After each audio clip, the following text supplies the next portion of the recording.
Buenas tardes a todos, muchas gracias por sumarse a esta actividad. Hoy vamos a estar hablando de trastornos del sueño y fatiga, y nuestras disertantes son las doctoras Marcela Fiol y Célica Relit, ambas neurólogas y del equipo de neurología de FLENI. Así que, bueno, muchísimas gracias por estar a las dos. Y les voy a proponer a todos que escriban sus preguntas a medida que ellas vayan hablando en el chat, así una vez terminada la presentación podemos empezar con las preguntas. Con esto ya las dejo, chicas, para empezar con esta charla. Gracias, Joana.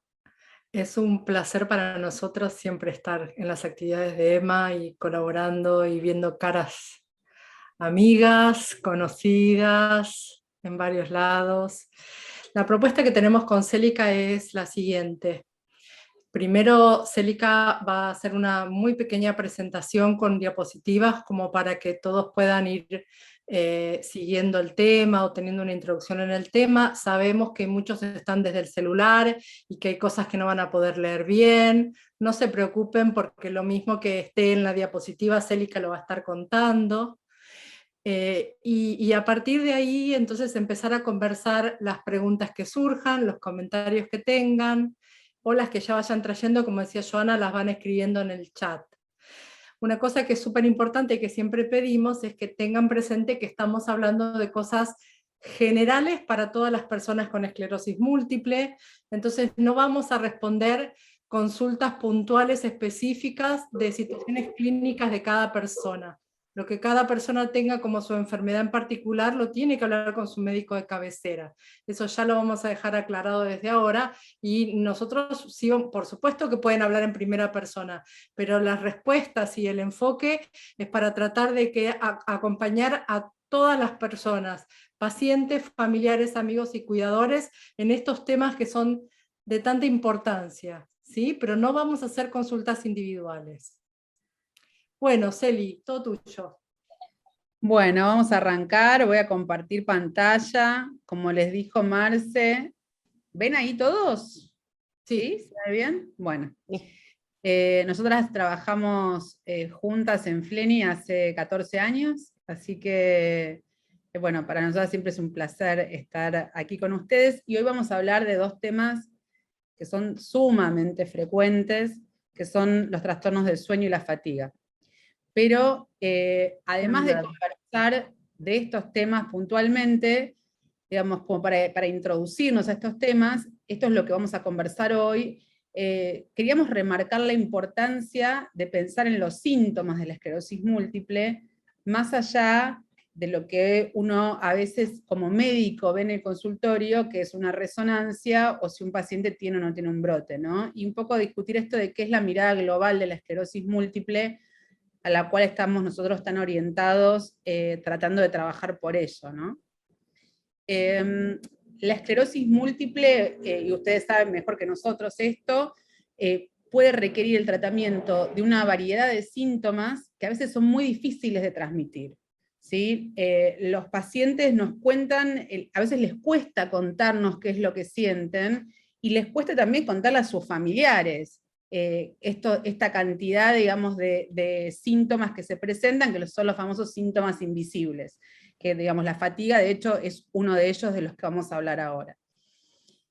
Los síntomas que presentan los pacientes con esclerosis múltiple tienen impacto en diferentes ámbitos. Hay algunos de los síntomas pueden tener impacto en las condiciones médicas, ¿no? Por ejemplo, las caídas. Las caídas lo que nos pueden dar son traumatismo severo, fractura de cadera, una dificultad en la movilidad. Un paciente que tiene dificultad para tragar puede tener una neumonía aspirativa y requerir una internación porque tiene una neumonía. Un paciente con una disfunción en la vejiga puede tener infecciones urinarias recurrentes. A eso nos referimos a condiciones médicas.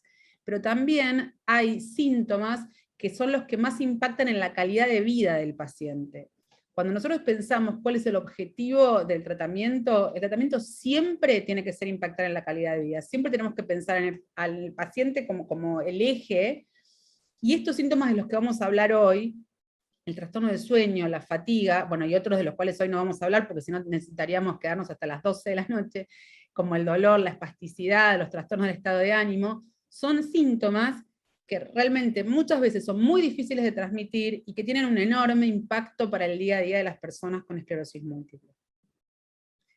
Y esto es a lo que yo me refería como la mirada global. Está en inglés y la letra es muy chiquitita, y bueno, en realidad, digamos, lo que les queríamos mostrar no era lo que decía específicamente, pero sí yo les quería mostrar que esto, que no sé si están viendo en naranja chiquitito, lo que está hablando es de los tratamientos modificadores de la enfermedad, de los diferentes tratamientos que hay, se refiere a esta naranja. Todo lo azul que lo rodea está hablando del tratamiento de los síntomas. Todo esto es la ayuda social, bueno, todo el trabajo que hace EMA, ¿no? Estaría todo incluido en este área, lo mismo que el consejo, el trabajo sobre la familia, digamos. Es decir, el tratamiento de la enfermedad, los fármacos en esclerosis múltiple, son una parte, por supuesto, muy importante del tratamiento, pero son una parte nada más de eso, ¿no? Entonces no nos tenemos que olvidar de todo esto azul, que es muchas veces lo más importante y lo que más afecta en el día a día de la vida de ustedes. Ay, me fui para atrás. Ahora me voy para adelante, perdón. Y una cosa que nosotros empezamos a ver y que aprendimos a ver y que trabajamos sobre esto, es que a veces lo que nos importa a nosotros los médicos no es lo mismo que lo que les importa a ustedes los pacientes. Y eso ya de por sí plantea un problema. Porque yo veo a un paciente y a veces digo, este paciente está bárbaro, y el paciente se siente horrible, ¿no? Y esto nos va a generar una dificultad, digamos, de la cual nosotros tenemos que trabajar para poder disminuir esa brecha. Nosotros por eso hicimos este trabajo. Hace muchos años, en 1997, salió publicado un trabajo que es muy representativo de esta situación, en la que se le preguntaba a los pacientes cuál es el síntoma de la esclerosis múltiple que más afecta tu calidad de vida. Y se les preguntaba acerca de la función mental, la función física, la limitación física, la función emocional, la salud en general, la función social, la vitalidad y la presencia de dolor.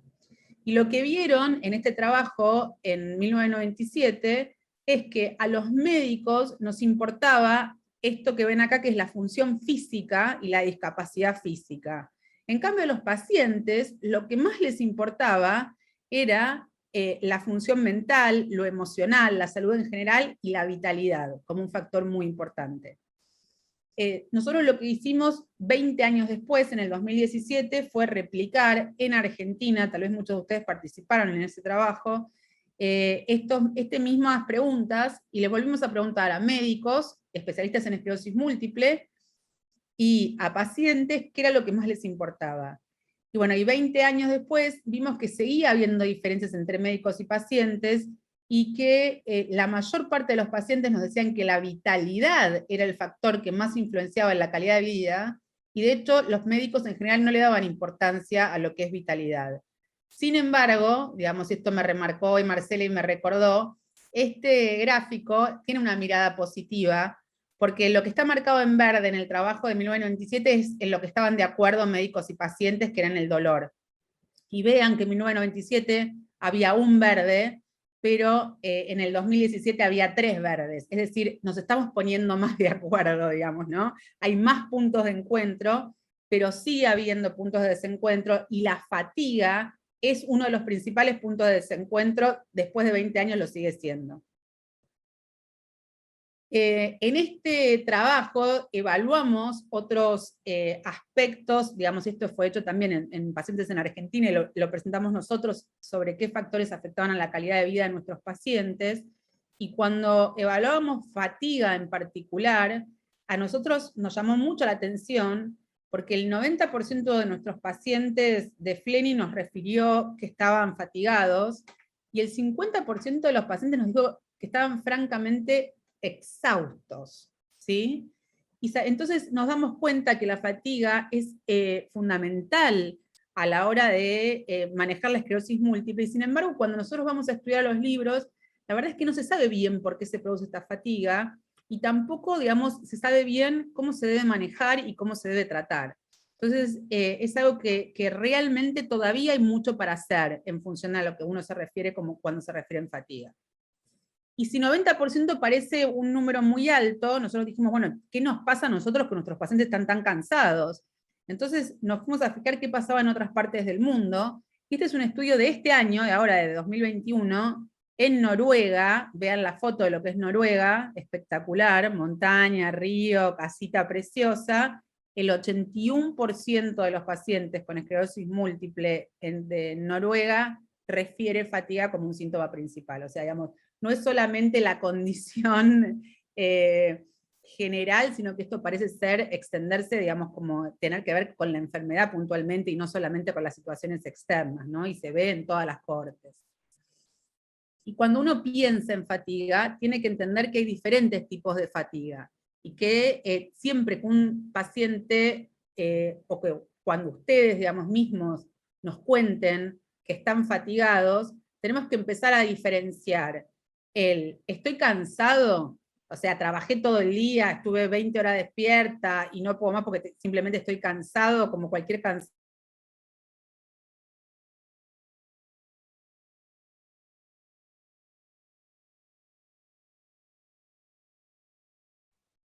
Celi, estás muteada. Me silenciaste vos, Joana, me puso el silencio, el anfitrión me ha silenciado, dijo, yo que ahí hice algo mal. Bueno, no sé si se escuchó o no lo que estaba diciendo, pero bueno, a lo que voy un minuto para atrás, que la realidad es que cuando uno siente fatiga, tiene que saber diferenciarlo, de si estaba muy cansado porque hizo 1000 millones de cosas, y eso es lo que uno puede referir como cansancio, o esta sensación de me desenchufaron de la pared, no puedo más, digamos que es lo que realmente uno va a llamar como fatiga primaria, ¿no? La fatiga primaria puede ser motora, digamos, afectar como el físico, o puede ser cognitivo, pero también hay que diferenciarla siempre de causas secundarias de fatiga. Y dentro de las causas secundarias hay toda una serie de situaciones clínicas, que yo algunas les voy a mencionar, que cuando un paciente refiere fatiga siempre uno tiene que investigar.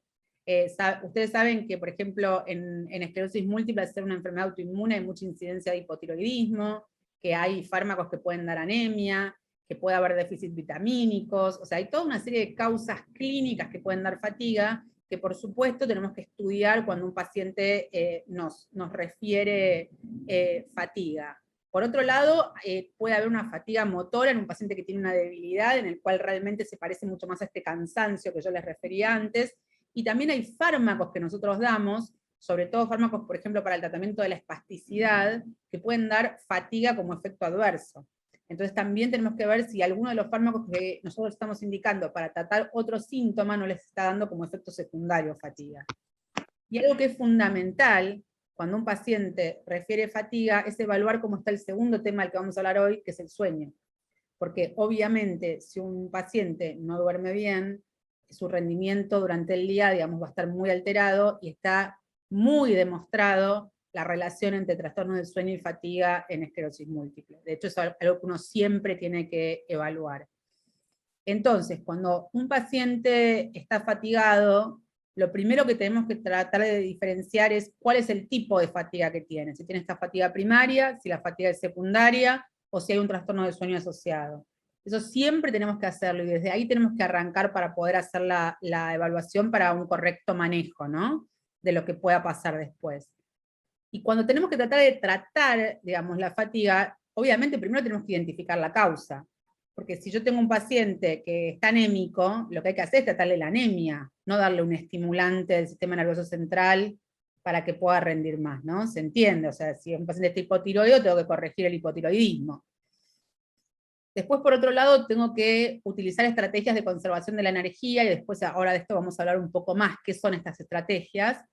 Y en tercer lugar, tenemos que requerir usar el manejo farmacológico. Hay fármacos que se utilizan para el tratamiento de la fatiga, dependen si es con sueño, sin sueño, cuáles son las características, pero lo que me parece importante remarcar en el contexto con ustedes, es que los fármacos son solamente una parte del tratamiento, digamos, y es realmente una pata de la mesa, y sin las otras no van a funcionar en forma aislada, no es, bueno, nada, voy, me dan Vigiser y sigo. No es eso lo que uno digamos, no es esa la solución, digamos, ¿no? A veces uno espera, digamos, ese tipo de solución. Y bueno, y con respecto a las estrategias de conservación de la energía, esto lo fuimos aprendiendo de mano de las terapistas ocupacionales y de todo lo que nos enseñaron. Ustedes imagínense cuánta energía les puede llevar encontrar, no sé, la carterita esta, que acá estoy viendo, acá que ni sé dónde está, ¿no? Digamos, cuál es el trabajo que pueden requerir en buscar un objeto en estas dos situaciones. Y esto es una estrategia, mantener el orden, mantener la estructura, es una estrategia de ahorro de energía. Entonces ustedes tienen que aprender ciertas estrategias para ahorrar la energía, sabiendo que es algo limitado. Yo tenía un paciente que a mí me encantaba lo que decía, que él decía que su día él lo dividía en mañana, tarde y noche. Entonces, que él sabía que si tenía que salir a la noche y empezaba muy, muy temprano a la mañana, bueno, a la tarde tenía que descansar. Que sí sabía que tenía la mañana y la tarde a full, no se podía poner a salir a la noche, digamos, porque, digamos, ¿no? Entonces él iba separando en tercios su día y elegía qué 2/3 del día, digamos, utilizar para poder rendir al máximo, y también cuándo hacer pausas. Y esto tiene que ver con este mensaje que es, bueno, los superhéroes en las películas. O sea, la verdad es que en la vida real no tenemos superhéroes. Entonces, hay algunos consejos que los pueden ayudar a manejar estos síntomas. Esto es lo que decía, planificar las actividades de la vida diaria con anticipación. Si yo sé que mi día está full, poder planificar una pausa programada me va a ayudar a poder llegar mejor al final del día, ¿no? Digamos, si sé que tengo 500 tareas para hacer, también saber decir que no a algo, ¿no? O sea, saber elegir qué batallas pelear. La higiene del sueño, por supuesto, hay que dormir bien. Si uno no durmió en toda la noche por el motivo que sea, al otro día ya sabe que va a estar más cansado, entonces tal vez tiene algo planificado que no va a poder hacer. Tener una alimentación saludable, hacer actividad física. Está demostrado que la actividad física, sobre todo los ejercicios que combinan actividad aeróbica y ejercicios de resistencia en forma combinada, tienen un impacto positivo para la fatiga. Yo acá lo puse como actividad emocional, porque no sabía cómo se decía bien, pero lo que digo es, hay ciertas, ahora Marce seguro que nos va a explicar más, hay ciertas técnicas que se demostró un efecto positivo en la fatiga, como siempre, digamos, mindfulness es la que tiene más evidencia científica, digamos, como técnica de meditación, pero bueno, hay muchas otras estrategias. De hecho, bueno, Marce trabaja en algo que se llama bioenergética, digamos, pero hay diferentes estrategias que pueden ayudar a manejar la fatiga. Y refiriéndonos a ayuda, el punto 6 dice pedir ayuda. Y tiene que ver con esto de no ponerse la capa de Superman.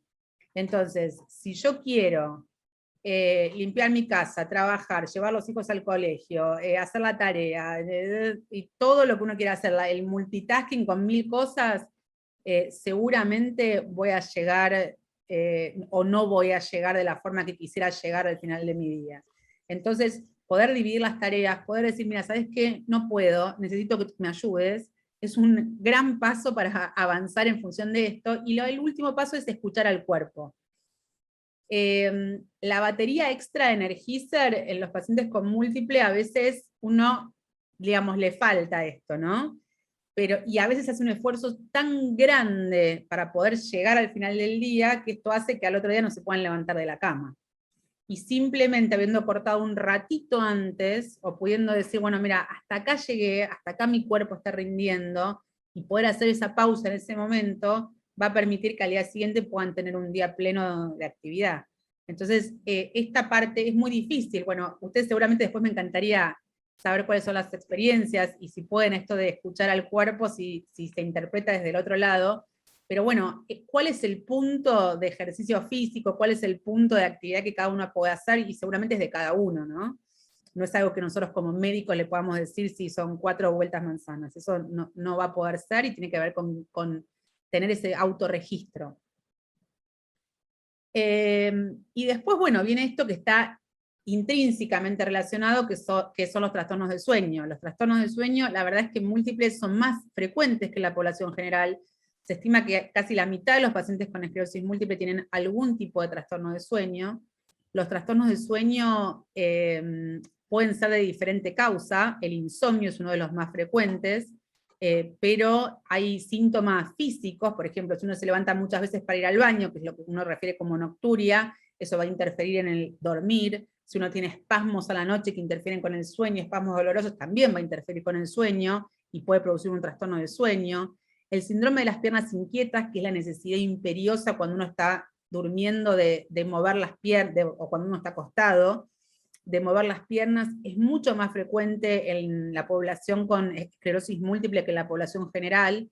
La forma de estudiar esto es mediante una polisomnografía, que es un estudio específico. Entonces nosotros a veces les pedimos a los pacientes cuando nos refieren, por ejemplo, fatiga, ¿no? Porque es una forma de estudiar una causa secundaria de fatiga, porque tiene un tratamiento específico. Hay trastornos respiratorios que pueden dar alteraciones en el sueño, como la apnea obstructiva del sueño, y de vuelta está lo que uno se llama iatrogénico o secundario a fármacos. Muchos pacientes toman estimulantes del sistema nervioso central para tratar la fatiga, y entonces después no duermen, porque toman, por ejemplo, Vigiser. Y entonces ahí se genera un círculo vicioso, en el cual están cansados porque no duermen, pero entonces toman más Vigiser durante el día, y entonces de vuelta no duermen. Entonces, esto hace que ahí es un círculo que a veces siempre uno tiene que preguntar qué medicación toma el paciente, porque a veces nos encontramos pacientes tomando estimulantes durante el día y hipnóticos a la noche, y al final tienen una polifarmacia que es difícil. Las intervenciones, obviamente depende de cuál es la causa del trastorno del sueño, qué es lo que uno tiene que hacer, y bueno, y esto excede a la charla de hoy, pero siempre, siempre, siempre tenemos que tratar de incluir lo que es higiene del sueño. Y uno se refiere con esto a lo que es la psicoeducación, ¿no? Entender, digamos, qué tiene que hacer para poder estar mejor. Por otro lado, hay terapias como la terapia cognitivo-conductual que pueden servir, y también el tratamiento farmacológico. Pero un poco parecido a lo que pasaba con fatiga, el tratamiento farmacológico apoya o acompaña solamente a lo que es el manejo de los trastornos del sueño. Es una pata nada más, y no puede ser lo único que uno le da al paciente. No duermo, bueno, entonces te doy una pastilla para dormir. No duermo, bueno, ¿por qué no duermo? ¿Qué puedo hacer? Porque si un paciente no duerme porque va muchas veces al baño, lo que uno tiene que tratar es que ese paciente no tenga tantas ganas de hacer pis a la noche, ¿no? ¿A qué nos referimos con higiene del sueño? Bueno, vamos a insistir con esto, ya sé que lo escucharon 1000 veces, pero es realmente importante mantener horarios y rutinas. El cerebro es muy rutinario, todos los que sean padres le enseñaron a sus hijos a dormir, bueno, de esa misma forma, digamos, uno le enseña al cerebro a dormir, entonces mantener los horarios y la rutina es muy importante, porque el cerebro se acostumbra y después les da sueño siempre a la misma hora, y seguramente muchos de ustedes se levantan sin despertador a la misma hora. Evitar café y otros estimulantes después de las 2 de la tarde, y evitar fumar 2 horas antes de acostarse. Fumar en esclerosis múltiple hay que evitarlo siempre, eso ya lo saben, duplica la progresión de discapacidad en los pacientes, pero bueno, para trastornos del sueño en especial también. Con respecto al ejercicio físico, siempre hay que tratar de hacer el ejercicio físico lo más temprano posible, porque vieron que cuando uno sale a hacer actividad física vuelve ahí como muy arriba, ¿no? Entonces después para bajar, a ver, si hacen actividad física, no sé, a las 11 de la noche, después les va a costar mucho bajar para dormirse. Entonces tratar de que sea siempre 2 horas antes de acostarse. La comida de la noche siempre lo más liviana posible, acuérdense, desayunar como un rey, cenar como un mendigo. Y el tema de las pantallas, que bueno, que es una pelea ahí que damos cuerpo a cuerpo, el tema de no solamente la televisión, pero el celular, las redes sociales, digamos, todo esto están recomendadas. Evitar cualquier tipo de pantalla 2 horas antes de acostarse. Y esto, que bueno, que lo que es un artículo científico, pero en realidad lo que nos muestra es que durante la pandemia de COVID-2019, en todo el mundo empeoraron los trastornos del sueño, y en esclerosis múltiple también empeoraron los trastornos del sueño. O sea, el impacto que ha tenido esta pandemia en los trastornos del sueño ha sido realmente muy marcado. Uno se desorganizó, bueno, completamente en muchos aspectos, pero a los pacientes con esclerosis múltiple también les ha sucedido. Entonces esto hace que sea tan importante tener este tipo de charlas, este tipo de encuentros, para que podamos hablar de estos temas y podamos aprender entre todos. Creo que esa es la última. Esto, vamos a abrir el espacio a las preguntas, Y este es el mail digamos, que nosotros usamos en Fleni. Si tienen alguna consulta o lo que sea, bueno, nos pueden escribir a este mail que es rneuroinmuno@fleni.org.ar. Y dejo de compartir ya mismo. No sé si hay preguntas en el chat. Quedaron calladitos. Calladitos, calladitos. Calladitos. Ahí están, todos calladitos. Mientras que damos tiempo a que vayan preguntando, porque son cosas que escuchamos mucho y al mismo tiempo que son muchas, ¿no? Entonces hay que segmentar. Vamos a darles un tiempo que escriban. A mí me gustaría traer 2 o 3 cosas de estas que vos trajiste, Celi, incluyendo a los cuidadores y a los familiares y a los amigos, porque es muy frecuente escuchar en las consultas la frustración que le genera a la persona que tiene esclerosis múltiple no ser entendida en su fatiga por alguien de afuera, ¿no? Esto es muy frecuente porque la fatiga es lo que comentaba Celia, un síntoma invisible y es muy incapacitante. Y es bastante frecuente escuchar estas frases de estás cansado para esto, pero para salir con tus amigas no, ¿no? O estás cansado, pero a mí me parece que te falta ponerle un poco de voluntad. Si vos le pones un poco más de voluntad, a mí me parece que esto lo vas a poder pasar. Y la verdad es que especialmente dirigido esto a los que estén escuchando que sean cuidadores, amigos o relacionados, la verdad es que el trabajo sobre la fatiga no depende de la voluntad de la persona. Esto es casi como decirle a una persona que tiene 39 grados, ponele onda, porque si le pones onda vos te bajás la temperatura. Vos ya se te va la fiebre. Esto es exactamente lo mismo. Entonces es muy frustrante pedirle mucho, pedir algo que no es accesible, digamos, para la persona, porque nadie puede sobreponerse a eso y hacerlo. Entonces, además de esto, duplicamos el malestar, ¿no? Porque las personas con esclerosis múltiple en general también tienen un perfil bastante autoexigentes. Entonces es común que se hacen cargo de esto y dicen, es verdad, le voy a ver si le pongo más onda. Y no se trata de onda, no se trata de voluntad, no se trata de esfuerzo, se trata de escuchar el cuerpo y parar, porque de verdad están cansados. Si ustedes tienen el celular y lo ven con una sola rayita, no le piden al celular que por favor se la banque un poquito más. Buscan un enchufe y lo enchufan en la pared. Acá pasa algo parecido y es muy importante entenderlo y respetarlo. Y como pacientes es importante también entenderlo y respetarlo, porque ustedes se tienen que convertir en agentes educadores. Porque si nosotros que estamos en esto, los médicos o los paramédicos o las asociaciones de pacientes y los pacientes, no nos ponemos todos en un equipo de educación para ir contándole a la población, tampoco vamos a modificar tanto, ¿se entiende? Así que eso como algo muy importante. A ver si tenemos algunos otros comentarios. Ahí apareció una pregunta en Facebook y también acá referida al calor. Sí. ¿Qué pasa con el calor y la fatiga? Hay, digamos, bueno, ustedes saben mejor que nadie que hay muchos pacientes con esclerosis múltiple que tienen mucha sensibilidad al calor. Esto tiene una explicación neurológica. El calor enlentece la velocidad de conducción de los axones, de los nervios. Entonces, como los pacientes con esclerosis múltiple tienen pérdida de la capa de mielina, esto hace que cuando haya calor conduzcan más lento. La mielina actúa como un sellador de esto. Entonces actúa como un sellador ante los cambios de temperatura. Al no tener mielina, no tenemos ese sellador, entonces cuando uno se expone a una temperatura más alta, hay síntomas. Por ejemplo, un paciente que tuvo una neuritis óptica ve menos del ojo. Cuando se expone al calor. Baja la temperatura y vuelve a ver bien, ¿no?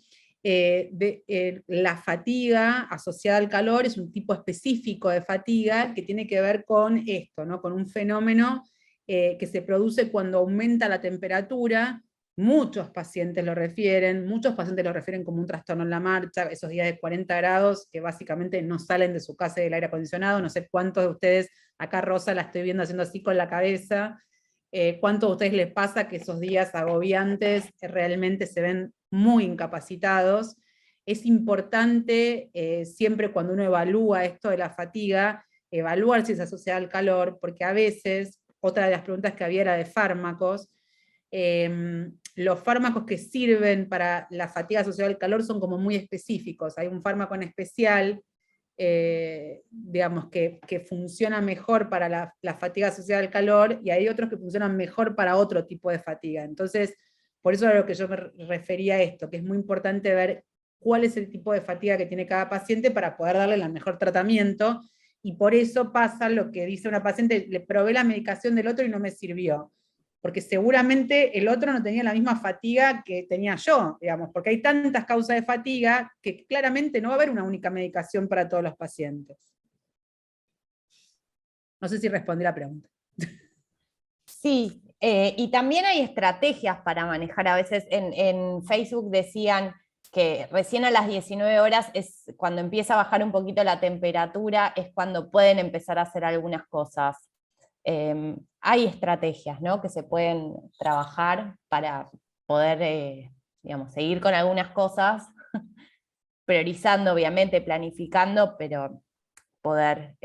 Sí, yo tengo algunos pacientes que, bueno, ahora en pandemia no sé si es lo más recomendable, pero en su momento yo los mandaba al cine.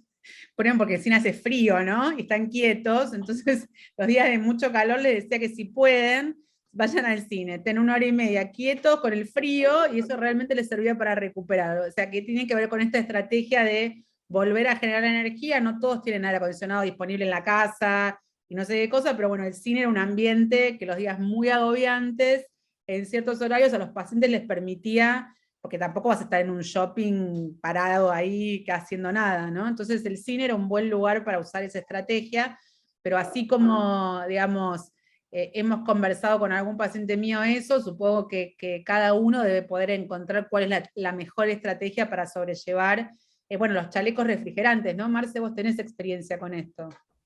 Esto justo estaba pensando, hay chalecos que acá se venden afuera, digamos, que son chalequitos que vienen con bolsillos. Entonces las personas ponen los líquidos refrigerantes o los congelantes esos que nos dan en la farmacia, los ponen ahí y mantienen el tronco, el cuerpo frío. Lo usan, por ejemplo, para hacer deportes que son al aire libre y que por ahí están expuestos al sol. Lo otro que pensaba como dato extra es no minimizar el rol de la hidratación. Tomar agua es otra cosa que hay que hacer cuando hay fatiga asociada al calor. Hacer actividades físicas de corta duración también, no es ahora que hago gimnasia, hago 1 hora y media de gimnasia. Quizás tengas que hacer 20 minutos de gimnasia y tomar agua y descansar. Y en relación a esto del horario que vos mencionabas, Joana, también, hay que tener presente que, ojo con la gran bolsa de fatigas, ¿no? Porque hay una fatiga que no es necesariamente dependiente del calor, y que tiene la fatiga primaria en esclerosis múltiple puede tener dos patrones.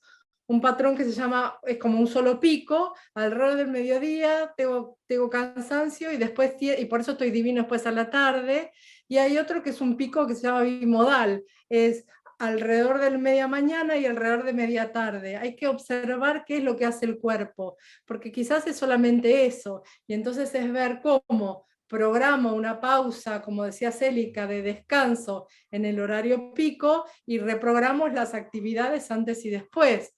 Pero siempre sin la capa de Superman, Mujer Maravilla, del superhéroe que a ustedes más les guste. Que al margen de todo esto, el otro día nos dábamos cuenta con los pacientes que hasta ellos necesitaban ayuda, ¿no? Porque Superman se iba con la kriptonita y Popeye necesitaba espinaca, o sea que ni siquiera ellos la podían sola. Bien, el frío me da fatiga. Bueno, eso habrá que ver también si es fatiga o si es cansancio muscular por contracción, ¿no, Jorge? Eso habría que ver. Esto lo que nos muestra es el gran abanico que hay de lo que llamamos fatiga y cansancio. Y puede ser también. Hay un cuello con batería en el cargador que actúa como aire acondicionado. Mira, eso no lo conocía. Ese no lo conocía, pero mira. Y también hay algunos, la toallita mojada con agua fría también puede funcionar, ¿no? Digamos. Sí, No, sí. cada uno va buscando sus estrategias, y cuán importante es esto que ustedes dicen, ¿no? Conocer al cuerpo, conocerse uno mismo, ir viendo cuándo es el momento de cada uno, no es que todos tienen el mismo ritmo.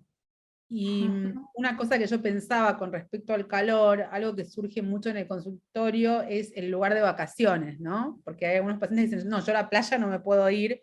Y yo le digo, ¿por qué no te puedes ir a la playa? No, por el calor. Le digo, no, pero pará, al lado del mar muchas veces hace mucho menos calor que en el microcentro, digamos, ¿no? Entonces, también lo que uno tiene que ver es, obviamente, si el concepto es ir a freírse al sol a las 2 de la tarde, y seguro que no, pero seguro que a la sombra, en un lugar con viento, digamos, puede ser una alternativa, ¿no? O sea, hay que buscar siempre dentro de cada contexto cuál es la mejor alternativa. Si uno puede estar en el agua, puede ir varias veces al agua para refrescarse, o sea, a veces es más fácil en ese lugar que en otros lugares, ¿no? Eso es muy variable.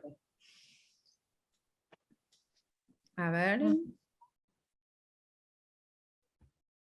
No, bueno, eso.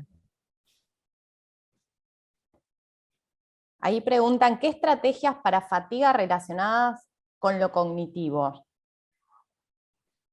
Estaba viendo la Catamarca, se aprende para no fatigarse más de lo, trato de priorizar las actividades en la medida que sé cuándo parar o detenerme. Claro, bueno, esto es un poco lo que hablábamos, lo de conocerse a cada uno. Con respecto a las estrategias que tienen que ver con lo cognitivo, también tiene que saber esto con conocerse, ¿no? Un poco con autoconocerse y saber cuál es el momento para cada cosa. Entonces, por ejemplo, bueno, ustedes la conocieron, a Lucía Crivelli, estuvo hace poco en una charla, ¿no? Pero bueno, Sí. Lu lo que nos enseñó es que cuando ella hace las evaluaciones neurocognitivas en pacientes con esclerosis múltiple, los ejercicios más difíciles los hace al principio, digamos. ¿Por qué? Porque después está interferido por la fatiga. Entonces las pruebas más exigentes las hace al principio cuando el paciente está menos cansado. Entonces, con respecto a esta fatiga cognitiva, también es poder hacer una pausa, ver cuál es el momento indicado, en qué condiciones está uno antes de empezar, qué es lo que está empezando, dividir en diferentes etapas los ejercicios. Tal vez, no sé, es un ejercicio que tiene 5 pasos, ir haciendo uno, descansar y hacer el otro, ¿no? Esas son todas estrategias que se pueden implementar y que no es una única estrategia, sino que tiene que ver con cada uno. Obviamente, hay que diferenciar si un paciente tiene fatiga cognitiva o tiene deterioro cognitivo. Eso también hay que hacerlo, y para eso hay que hacer una buena evaluación cognitiva que nos pueda diferenciar si lo que tiene es fatiga o si hay algún trastorno específico de la memoria que habrá que trabajar en forma individual y particular, ¿no? Pero bueno, eso es importante. Sí, fatiga cognitiva se refiere a esto, al cansancio que se produce para resolver no solamente el cansancio físico que existe, sino también al cansancio, ¿viste cuando no podés más de la cabeza y no podés pensar más? ¿Cómo era el que había medio antigua, que le hervía la cabeza? De Manolito era. Bueno, esta es como la sensación de realmente,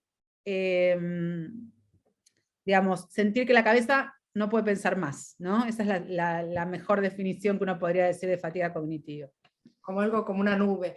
Y algo que va en relación con esto, que también hay que pedir ayuda y hay que evaluar, es el estado de ánimo.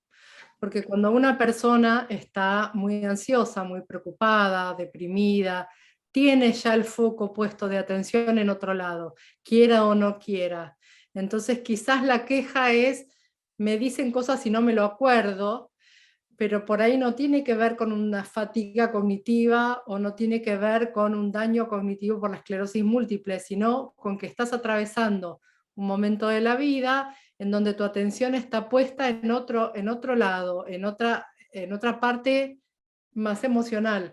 Entonces es importante también conversar sobre eso, no preocuparse, y quizás haga falta, junto con la evaluación neurocognitiva, hacer un psicodiagnóstico, ¿no?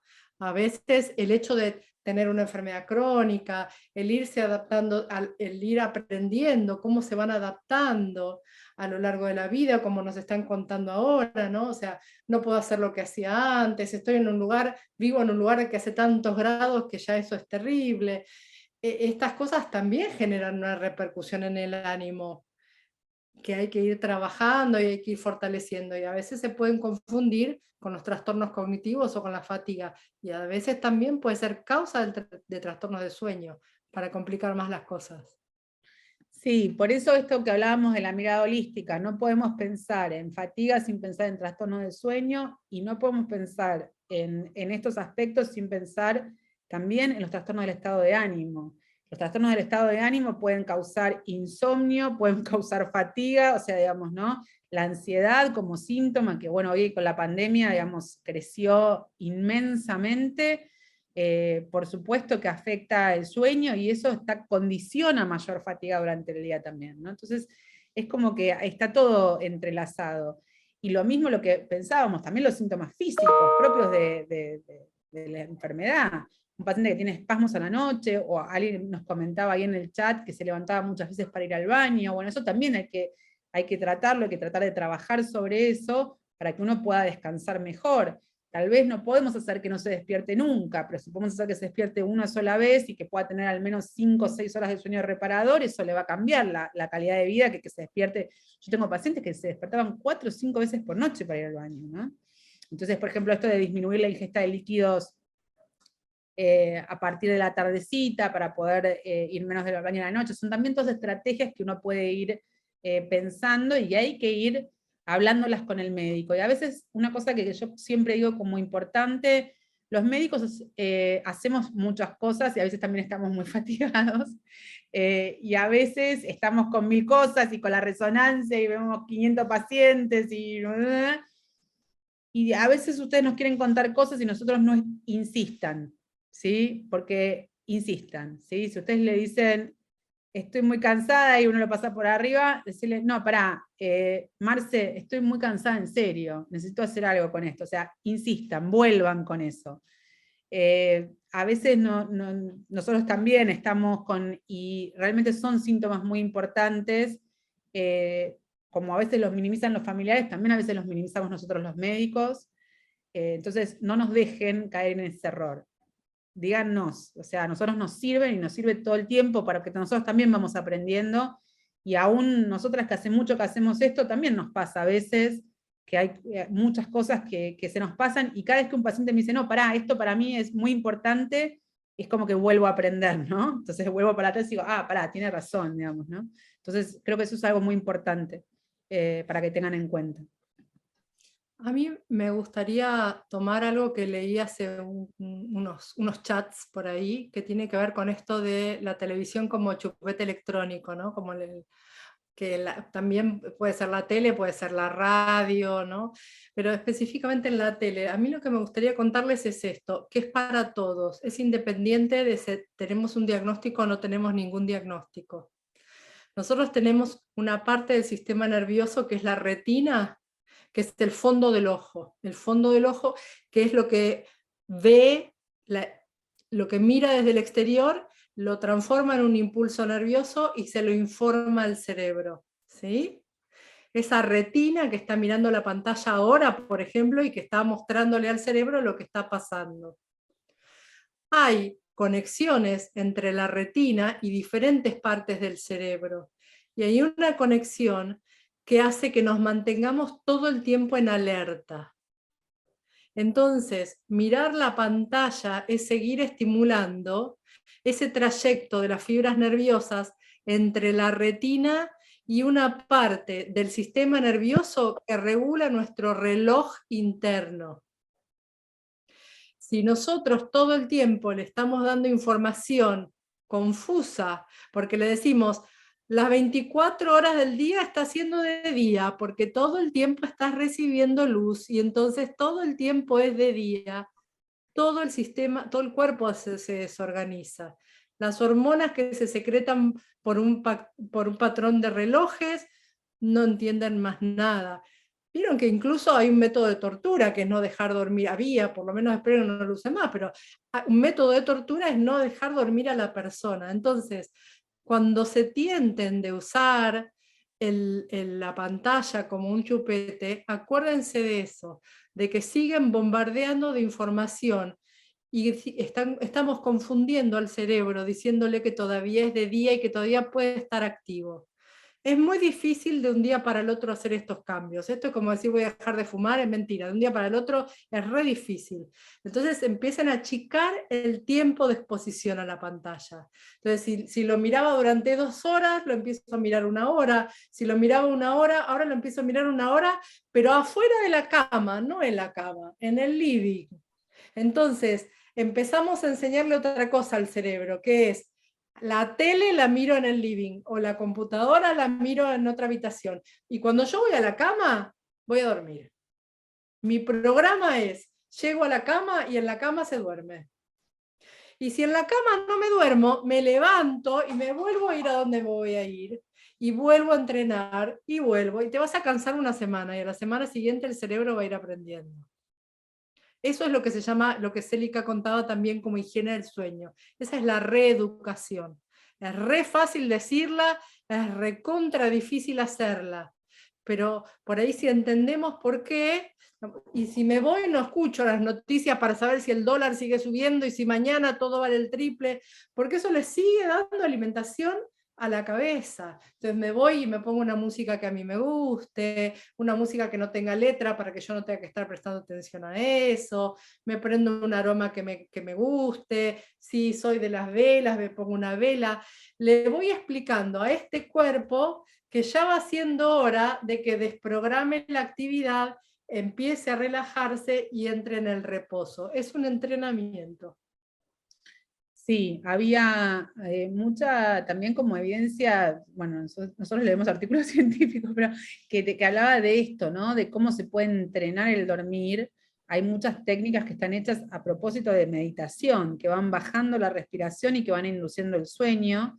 Eso, incluso hay, ¿cómo se llaman? Podcasts que se pueden escuchar, que van haciendo como que pueden buscar para inducir el sueño.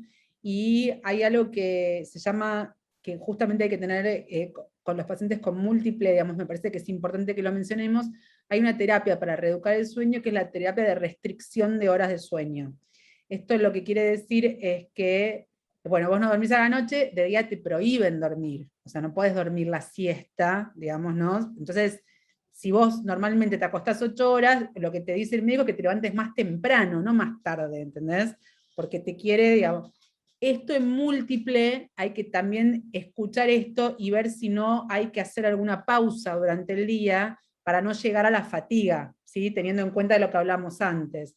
Pero es importante que si van a dormir una siesta, os van a descansar, digamos, durante el día, porque realmente siente que no llegan, que esa siesta o descanso o pausa sea de no más de 20 a 30 minutos. No, con eso alcanza para retomar la energía. No es que se tienen que dormir 4 horas para reponer la energía de 2 a 6 de la tarde, porque eso claramente después a la noche va a dar un trastorno de sueño, ¿no? Entonces, pausas cortitas y pónganse el despertador si saben que se van a quedar dormidos entre los 20 y los 30 minutos. A ver, ¿qué más preguntas hay? Acá hay una pregunta respecto de piernas inquietas, que lo mencionaron, y que si hay terapia, si hay algo que se pueda hacer con ese síntoma. Sí, primero hay que estudiarlo si son realmente piernas inquietas y si hay fármacos para modificar la pierna inquieta.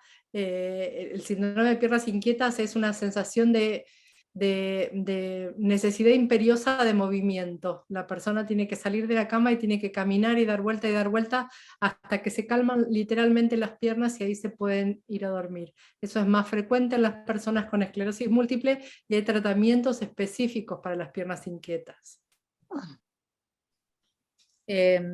Acá Sara nos pregunta cómo hace para dormir más, porque quiere dormir 8 horas de corrido. Y esto a veces nos pasa en el consultorio, que no siempre uno requiere dormir 8 horas, ¿no? O sea, digamos, hay pacientes que con 6, o sea, sobre todo no sé qué edad tendrá Sara, y digamos, no, pero digo, los ritmos biológicos propios de cada uno son diferentes. Hay pacientes que con 6 o 7 horas están muy bien y les alcanza, digamos, como para tener su sueño reparador en ese tiempo. En general, un bebé duerme 22 horas por día y a medida que va creciendo los ritmos se van acortando. Pero bueno, digamos, hay que ver, o sea, no siempre lo correcto son las 8 horas, ¿no? O sea, eso también para tenerlo en cuenta. No sé cuántas horas duerme Sara en el caso de yo puntual, pero lo que digo es que no siempre nuestro objetivo tienen que ser las 8 horas. Otro acá punto más, perdón, seguí, Marcelo. No, digo que acá, digamos, la pregunta siempre es, no importa las horas, importa cómo te levantás. Entonces, ¿te levantás con la sensación de que descansaste o te levantás agotado? ¿Sí? No importan las 8 horas, importa la sensación que tenés de haber tenido un sueño reparador o no. ¿Puedo hacer una opinión? Yo, disculpen, buenas tardes, buenas noches. Yo ingresé 15 minutos, 20 más tarde. Y quería aportar la importancia de las cuestiones psicológicas. La interactuación, digamos, cómo interactúa uno en el grupo, en la intimidad, porque generalmente, por más que vemos el aumento del dólar y todas estas cuestiones del Fondo Monetario, no nos va a afectar como la intimidad de la familia o trabajo. Yo trabajo. Como estoy medicado con Ocrevus y apareció la pandemia, empecé a trabajar virtualmente, soy docente y de secundario, y bueno, todo eso que ustedes decían me toca, porque doy también en jóvenes y adultos, que es horario nocturno, así que el trastorno del sueño se me produjo a la fuerza. Pero yo ni bien conocí la enfermedad, que me la diagnosticaron en el 2006, a partir de ahí cambié mi vida y empecé a ver y revisar mi entorno. Y bueno, fui tomando decisiones en función a mejorar mi calidad de vida, que era precisamente mis relaciones íntimas con la familia y el trabajo, que era lo que más predominaba o donde mayor tiempo pasaba yo interactuando. Y bueno, la enfermedad la tengo controlada con todo lo que ustedes dicen, todo lo que ustedes dicen me toca. Pero yo me divorcié después en el 2010 y estoy viviendo totalmente independiente. Me las arreglo. Trabajo y vivo solo, no tengo pareja. Y, y bueno, he logrado cierto grado de estabilidad en lo psicológico, un cierto equilibrio emocional, que era fruto de algunas cosas en el trabajo y fundamentalmente de la convivencia familiar. Y yo creo que la enfermedad me llevó por ese camino. Feliz, ¿no? Pues estoy feliz. Y me llevo bien con todo el mundo. Es decir, mi señora, mi exmujer y mi hijo, que por supuesto tengo una relación excelente. Pero el factor psicológico, en mi caso, fue lo que más influyó para, bueno, por lo menos ir viviendo bien. Con la enfermedad la llevo y bueno, quería hacer ese aporte. René, ¿te puedo dar una sugerencia? ¿Te animás? Dale, sí. Levanta tu mano derecha para llevarla al hombro izquierdo. Y ahora decite, lo estás haciendo muy bien. Lo estás haciendo muy bien. Bueno, buenísimo. Me alegro porque todas las decisiones que tomé, yo me casé muy enamorado de mi mujer y tuve que tomar la decisión de separarme y después divorciarme. En la instancia del divorcio, esa no fue a la conciliación obligatoria, ahora la conciliación no obligatoria, la conciliación del divorcio, lo cual en cierta medida de la otra parte también había una aceptación de la demanda que yo hacía, que era el divorcio. Así que eso, pero eso me llevó... Pero está por eso, pero no entremos por ahí en esos lados que ahí te van a llevar por ahí a otros canales. Pero por eso digo, la verdad que una palmadita, creo que las pantallitas que estoy viendo acá, en algún momento se merecen la palmadita de, che, la verdad que lo estás haciendo bien. La verdad que lo estás haciendo bien. Sí, yo lo que tomo de René es como esto que él hablaba del trabajo, ¿no? O sea, porque en un caso puede ser un divorcio, en otro caso puede tener que ver con otra cosa, o sea, todos estamos dando una batalla, ¿no? Y la damos todo el tiempo y en cada aspecto, y la verdad es que con esclerosis múltiple se vive una batalla, nosotros tratamos de acompañarlos de la forma que podemos en ese camino. Me parece que también no hay una respuesta única, digamos, ¿no? Hay pacientes que tienen síntomas físicos que les generan mucha dificultad, entonces, y hay otros que tal vez no tanto, y es más lo cognitivo, o sea que es como difícil, esta es una enfermedad, digamos que, bueno, esto le robó a nuestro jefe, que es Correale, que dice que es como la huella digital de una mano, ¿no? Que es propia de cada uno, y que a veces es muy difícil, porque uno te cuenta, y no es lo que te pasa a vos, y no es lo que le pasa al otro, y ahí sí hay muchas cosas que están en común, pero este trabajo de construcción por el estar mejor y por la calidad de vida, que era lo que refería René, él lo habrá hecho de su forma, y cada uno de ustedes seguramente lo hace de otra forma, pero digamos, esto de construir el estar mejor y trabajar para estar mejor, eso lo súper tomo, y me parece que, bueno, que es un gran mensaje, ¿no? El que está diciendo, ¿no? Trabajo todos los días para estar mejor. Bueno, y también mi dificultad más notoria es la marcha. Es decir, todo lo demás queda disimulado. Todo los síntomas que ustedes presentaron recién se me cumplen a mí en menor o en mayor medida, todos. Pero la marcha es la más notoria. Y hay días que no marcho prácticamente porque, bueno, la enfermedad es así. Así que me inventé un arnés que no llegué tarde porque vengo de otras actividades, sino en otro día, otra oportunidad, se los voy a mostrar. Me inventé un arnés que yo me coloco, son muy parecidos a los sistemas estos de seguridad, los limpia vidrio, nada más que yo lo prepare porque tiene una forma para que la espalda haga fuerza, y tiene dos tip top a la altura de la cintura, y después tiene una correa tipo mochila con la mitad de la parte que es elástica. Y tengo un estribo que me calzo antes de ponerme la zapatilla. Entonces eso me levanta los pies, y yo con los pies levantados inicio la marcha y trato de hacer el gesto del paso. Ahí está. Te propongo algo, René, para esto que Sí, hiciste. no es el tema. No, pero el viernes tenemos una actividad de movimiento.